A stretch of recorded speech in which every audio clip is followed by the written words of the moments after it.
Friends नमस्कार। आप लोगों के लिए एक बड़ी अपडेट है। ध्यान से समझिएगा कि जैसा काफ़ी टाइम से ये वादा किया जा रहा था, पिछले 2, 3, 4 दिनों से आज मैंने बोला भी है कि आज की मीटिंग से पहले आपकी वेबसाइट लाइव हो जाएगी, आप डिपॉज़िट्स कर पाएँगे और आपका टास्क कल मॉर्निंग से स्टार्ट हो जाएगा। लेकिन जब आपकी वेबसाइट लाइव होगी, तो उसके फीचर्स क्या होंगे ध्यान से समझिएगा। आप सभी लोगों की केवाईसियाँ रीसेट होंगी। आप अपना नाम, मोबाइल, मेल आईडी शायद भी सही कर सकते हैं, लेकिन बैंक करेक्शन तो 100% फिक्स है।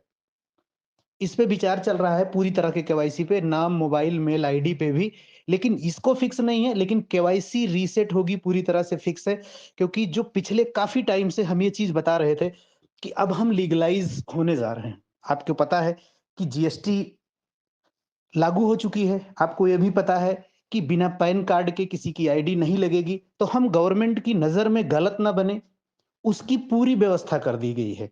आपका यूपीआई पेमेंट, क्यूआर कोड इस पे काम चल रहा था। तो अगर आप सोच के देखो कि यूपीआई पेमेंट और क्यूआर कोड आएगा, तो वहाँ पे कोई फेक हो ही नहीं सकता। फेक क्यों नहीं हो सकता? पहले क्या करते थे, हम अकाउंट नंबर को कॉपी करते थे और भेज देते थे, कभी-कभी गलती से किसी दूसरे के अकाउंट में जाता था, कहीं कुछ जाता था।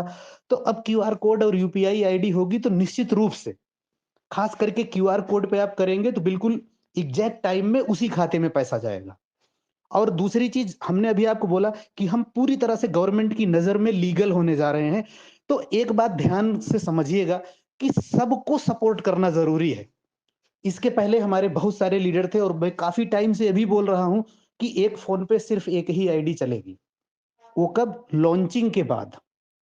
लेकिन हमेशा के लिए हम लीगल रहें, गवर्नमेंट की नज़र में लीगल रहें, हम पूरी ज़िंदगी चलें, उसके लिए एक नाम से एक ही केवाईसी रहेगी। अभी तक बहुत सारे लोग चूँकि जिनको पता है कि हम कुछ नहीं जानते, वो ये नहीं जानते कि हम सब कुछ जानते हैं।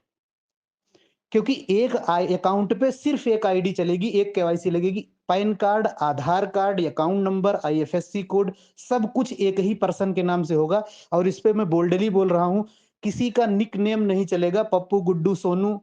हाँ, है नाम उनका, तो वही बैंक अकाउंट में भी नाम रहेगा तो ही चल पाएगा, नहीं तो नहीं चलेगा। जिस नाम से आप आईडी बनाएँ, उसी नाम का अकाउंट हो, होल्डर हो, तभी दोनों सेम होना चाहिए, दोनों की केवाईसी होनी चाहिए, सारी चीज़ें सेम होना चाहिए, इसको ध्यान रखिएगा। अपनी पूरी टीमों तक ये मैसेज 100% जाना चाहिए। अगर ये मैसेज नहीं जाता है और जैसे ही वेबसाइट लाइव होगा अगर उन लोगों ने इस बार गलत केवाईसी की, तो सीधे-सीधे इसका मतलब है उनका अपलाइन ज़िम्मेदार होगा, क्योंकि ये चीज़ें बहुत टाइम से चली जा रही हैं। हमें गवर्नमेंट को टैक्स भी देना है, जीएसटी भी पे करना है, इनकम टैक्स भी पे करना है। तो अब दुनिया में आप ये भी जानते हो कि जब कोई भी कंपनी ग्रो करती है तो किसी न किसी तरीके से वो पीछे लगती है। तो हम वो मौका ही नहीं देना चाहते। आप सेमिनार में आओ पूरी तरह से, उसके पहले से ही हम पूरी तरह से लीगलाइज़ हो जाएँगे। पूरी डंके की चोट पे कह सकेंगे कि हम 100% लीगल हैं। हम जीएसटी भी पे करेंगे, हम इनकम टैक्स भी पे करेंगे। लेकिन याद रखिएगा कि अगर कोई पर्सन ये बोलेगा कि एक ही नाम से हम 3-3 अकाउंट में पैसे लें, ये कतई होगा नहीं, नहीं होगा तो नहीं होगा। सिर्फ़ एक आईडी पे एक ही नाम केवाईसी होगी, दूसरा नहीं चलेगा। किसी का निकनेम नहीं चलेगा। जो ऊपर नाम होगा वही नीचे होगा। ऊपर नाम का मतलब ये है कि जो अकाउंट जिस नाम से बनेगा उसी नाम से केवाईसी होगी। दोनों नाम सेम होने चाहिए, इसका ध्यान रखिए। वेबसाइट लाइव होते ही आप सब कुछ सारा करेक्शन पहली बार अपने हाथ से कर पाएँगे। सारा करेक्शन अपने हाथ से कर पाएँगे।